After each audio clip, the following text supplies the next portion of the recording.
We have a 2024 Ford Mustang Ecoboost coming in the shop today in that grabber blue, as you can see, pretty clean with these silver wheels on here, looking nice, looking nice. Today we are doing a muffler delete with some Flowmaster 40 series in the back, and we're leaving the stock tips on this one.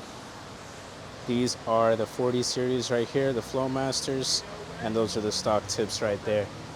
Let's look at the rest of the system though. Starting all the way from the front, you have the catted down pipe coming in, then you got the flex pipe right there, then it splits into this Y pipe in the middle.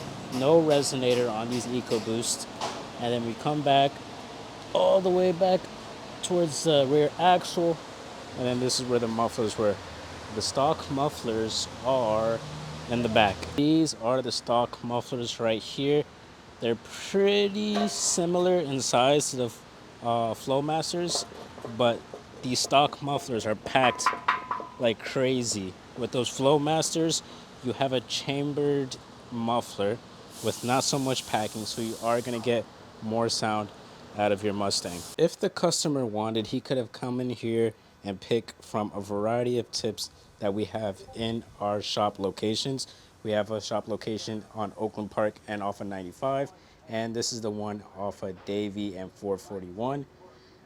These tips range from 3-inch to 5-inch, and we even have some 10-inch tips as well too. That will be for the diesel trucks, obviously. And we have a bunch of tips on our website as well too.